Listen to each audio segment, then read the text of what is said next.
And welcome to NFT Art Talk in the Morning, where we talk about news, hot topics, industry updates, the whole general sphere of the NFT land. If you're new to NFT Art Talk, we want to welcome you to our community of acceptance and celebration, where we talk about news and hot topics in the morning and art and artists that inspire us in the afternoons every single day, Monday through Friday, live here on YouTube and on Twitter. If you're new to the channel, we want to say what's up. We're so glad you found us. If you're not new, we still want to ask you the same thing to kick us off like we always do. Please, please, please don't forget to like this video, subscribe to this channel, and click that notification bell so you know when we're live and have new content out. If you're joining us on YouTube, if you're with us on Twitter, come on over to YouTube. We just want to say it bluntly. This is where we have the most fun. This is where you can join the chat when we're live and talk to us as we're doing this. And also, we're really trying to grow the community here. But while you're there, don't forget to like, retweet so people know about the show, and follow the channel with that bell so you know when we're live and got new stuff coming out. Without further ado, my name is Moshe, aka DJ Fetus, and this is my homie, brother from another mother, Karthik NFT, and all the places. Always rocking dope wrestling tees. You know it. Just saw that just now. Caught my eye. Anyways, what's good, Karthik? How you doing, man?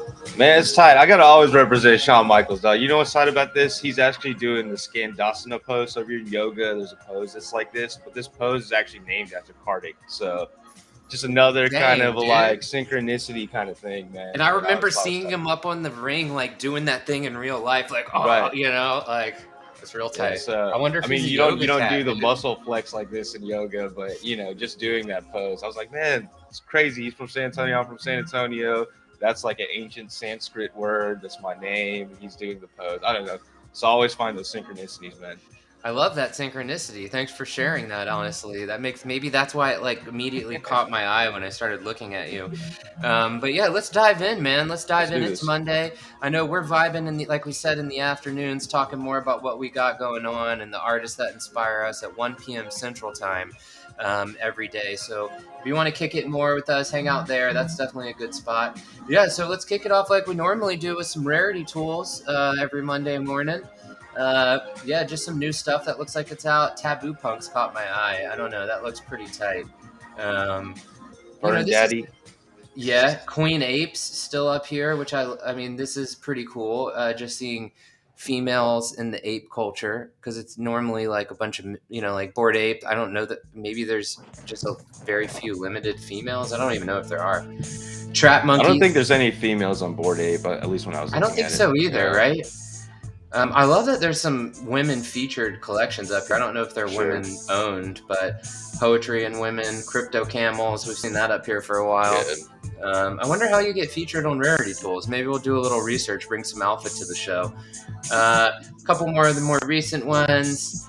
And then, you know, rounding out like your top 10, just pretty familiar characters here on the 7-day volume. Still got a lot of the Yuga Labs collections at the top with Bored Ape, Mutant Ape, CryptoPunks. I think Meebits is too. Bored Ape Kennel Club. So 6 in the top 10 this week. That's more than it was last week, I tell you that. Love seeing World of Women up there. CryptoPunks still rocking hard. This Clonux collab. I see that Takashi Murakami's Flowers have fallen out of the top 7-day average, but still cool that he's dropping his own one of ones.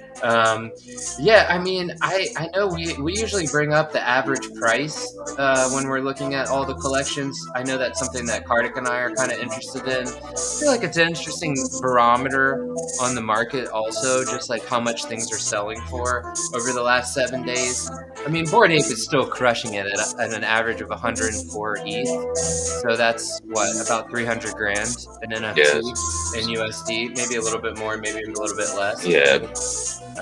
Actually, we'll look at that next. Maybe I should start with how much crypto is worth. And then I think it's around 2K right now. Let's take a peek real quick. Yeah, 2K. So about 200 grand.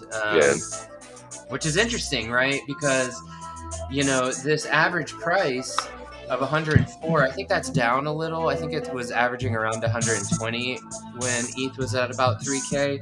But I mean, ETH has dropped $1,000, but the price of the NFT has stayed pretty steady. Pretty interesting. Probably a lot of hodlers there being like, no, this is not the right time. Let's keep value in our project. But yeah, just some interesting things. World of Women, average at about 5 ETH. That's a project I know Karthik and I look at a lot. We've been talking about V-Friends on the show a lot. 9 ETH, 541 day average. We're just gonna 540-day average, bro. I can't wait to see V Friends. I guess I got like VCon coming up soon, stuff like that. Yeah, I think so. It's going to be interesting to see how that affects the price of everything. We'll keep an eye on things and try to correlate that for you guys. Yeah, so then just a quick crypto update before we dive into the news. We do like to keep this segment short for you guys. What's up, Kenny T? Thanks for coming in here and hanging out with us. I see you out there. Let's get that up on the screen. What's up? Kenny What's T up? Kenny T hanging out the in the wave. club. We'll get the wave as we see you out there. Hey, man, if you have any thoughts on what we're talking about, let us know. This is more of that alpha sesh. Yeah, I mean, we're seeing some things rebound from where they were last week in our check-ins. You see Bitcoin kind of up teetering in this 28 to 30K range, it seems like, maybe a little bit above. Ethereum in at 2,000, which it seems like it was holding strong over the weekend right there. XRP, again, we just talk about the coins. Some of these coins that we're super interested in are related to the NFT space. XRP Army holding strong in the 40s. Cardano at 55 cents. Solana at $52. Let's see, Doge 0.8. We like to bring it all the way down to Matic each week. 67 cents, and I saw Matic up to almost 80 cents again. Yeah, I know who you are, dude. This is the Metamans, dude. We know who Kenny IT is, dude. We know who you are.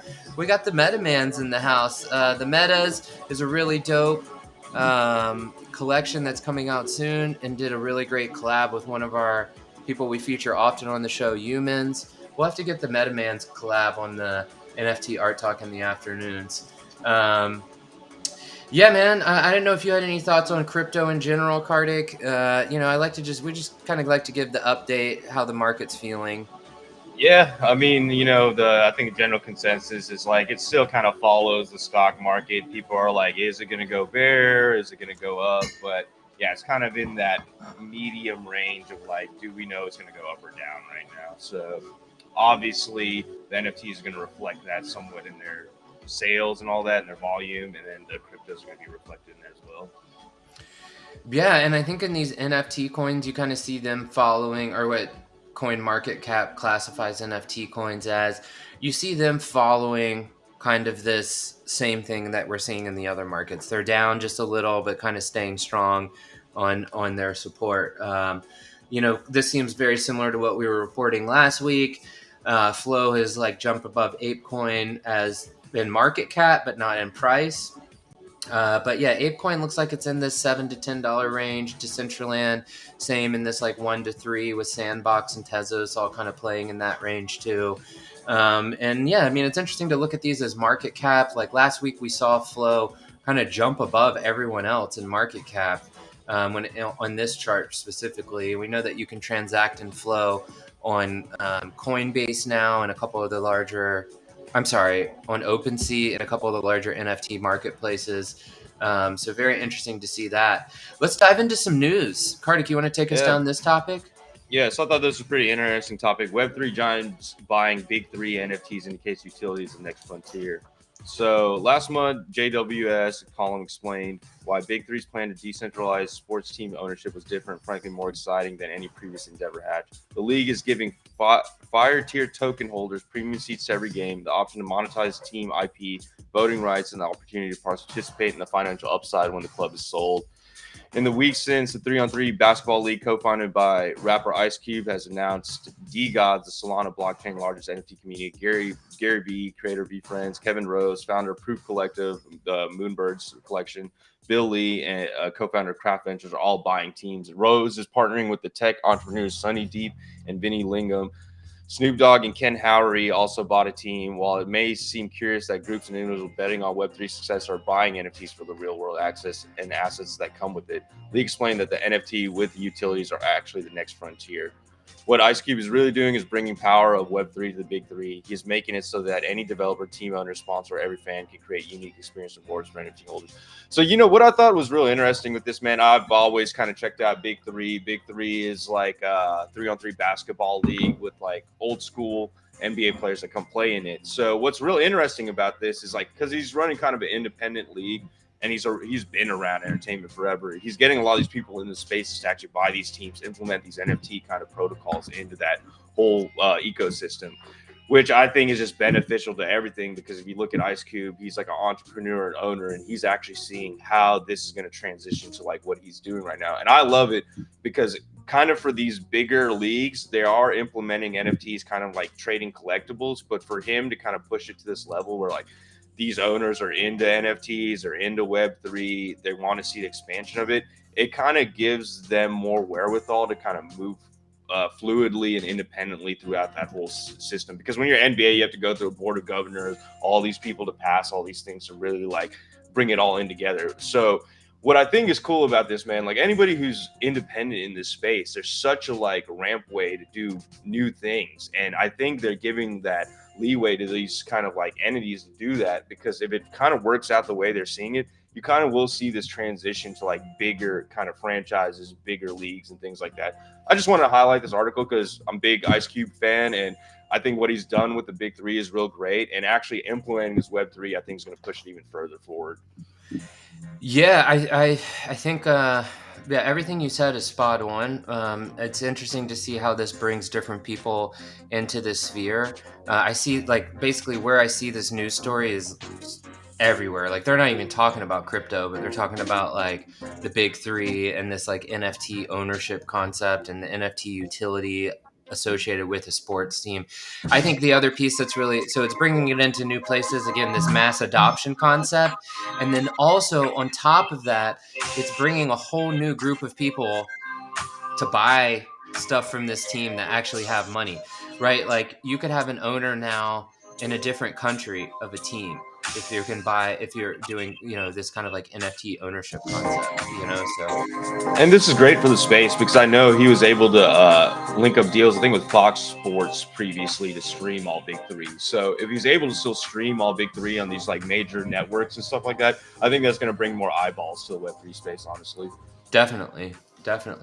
All right, well, let's wrap it up with one more news topic here for you guys, and then we'll send you on your Monday. So this is also kind of a bit of a follow-up from from our Solana network crashing. I know we were talking about that in one of our first episodes of the news talk. NFT botting problem. After the recent downtime, Solana's NFT protocol developers go on the offense against transaction spamming bots. So the bots came in and pretty much crashed Solana as a quick catch up. And then this NFT protocol maker Metaplex has implemented a bot tax and is developing further measures to combat such issues. Plus, Solana is reworking its own network fees. Amid a rising market for Solana NFT collections, headlined by recently hot projects like OK Bears and DeGods, an increase in malicious programs has unfairly gamed new NFT launches. On April 30, it crashed the entire Solana network. On that Saturday, such programs sent an automated barrage of transactions, 6 million of them per second, according to a post-mortem report by Solana Labs, that overwhelmed the blockchain network. They did so in an attempt to beat out legitimate users during the minting process, in which collectors purchase newly generated NFT collectibles from a project. The bot swarmed Candy Machine, the minting tool for Solana NFT protocol Metaplex, and took down the whole network in the process. Solana was completely unusable. And even honestly, I saw over the weekend the Polygon Matic network, which we're talking about in the chat right now, was down. I don't know if that had something to do with some malicious bots. Who knows? The rise of NFTs, unique tokens that are used to demonstrate ownership over digital assets like collectibles, have driven significant interest to these platforms as well as transactions. And basically, what it's doing is it's basically charging a penalty to the bots. Such programs a fee or tax for submitting invalid transactions. That is, masses of failed transactions that are identified as coming from an automated program that is blindly trying to mint, according to tweets from the company. Before that, there was no real downside to using the bots. So basically, they're going to charge the bot owners these like massive fees. So if you send 2 million transactions at one time, they're going to charge you. Solana is, which is pretty interesting. It's a 0.01 Solana tax attributed to such transactions, about 50 cents today. So 50 USD is 0.01 Solana. So it's kind of an interesting path. If you want to read more about this, we're just going to keep it pretty brief here. If you want to read more about it, the links are in the descriptions below. So make sure that you go down there now and check out, read for yourself, do your own research. You know, we're just giving you brief overviews of things that we think is interesting. I think that's a really interesting way to deal with that problem. I don't know how it's enforceable if people just like ignore the wallet, but you know, I still think it's an interesting way to enforce this concept of saying like we're going to try to hold you accountable. I don't know if you had any thoughts before we close it out. Yeah, what's interesting about it, man? Me and Fetus have been in music industry for a long time, so we kind of seen these type of problems in ticketing, basically. So it kind of moves into this space when we look at it, and we're like, okay, what are these bots are doing? Obviously, it could be people with different motives, like trying to get the mints immediately in their wallet so they can make a killing and like selling it in second market. Or, you know, we never know if another crypto chain has enthusiasts do that stuff to that chain because they don't like it, right? But yeah, we're going to see a lot of this. It's kind of wild west out there. You're going to have to see what happens, have countermeasures to it, and really refine the system. I do think it's kind of cool that if they could get that money, give it back to the creators. That's kind of tight. But yeah, I think a lot of these things are going to have to figure out while it's happening, bro. Yeah, I mean, it's definitely an interesting approach, and I think that's what I took away from it at its highest level. You know, yeah, I'm interested. Are they giving the money to the creators? Does that go back to the network? I mean, how do they collect that money? So many questions, but a lot of it's answered in the article. Go read it for yourself. For the most part, I agree with Karthik. You don't know where those people are coming from, and so that's why in the ticketing industry, the ticketing platforms don't charge people when they do that, right? Because they're probably the ones running the bots, to be honest, sometimes. And so they don't want to tax themselves. So it's interesting to see these guys, because it's also saying like, well, it's not us. Because if it was us, we wouldn't want to be charging ourselves. Right. At least that's a statement that I read into it, knowing, like Karthik said, how these bots just come in and snipe this shit out. But anyways, I'm with Kenny T, man. I'm with Kenny T all the way on this episode today. I'm trying to be more zen, man. I'm trying to be the Miyagi myself. I don't need to get all wrapped up in that. Let's just focus on how it's interesting that crypto is approaching real world problems in unique ways. You know what I mean? You know what I mean, bro? You know what I mean? Yeah, I'm gonna send Zen energy out to you guys. We got some of that. The door just kind of peered its head there, but it's the truth, man. You know, always open your eyes to perspectives. Like, you know, you never know who's sending those bots out. You never know who's doing any of that. We appreciate you guys hanging out with us today. Come back at 1:00 Central Time, US, for art that inspires us. We'll see you in the Twitter Spaces and places. We hope you have a wonderful day. We hope you have the best week. It's going to be a great week. Find time to be yourself. Find time to be creative. Find time to be inspired. That is my mantra this week. I know Karthik and I have a bunch of new stuff coming out. So we appreciate you guys, and we'll see you next time.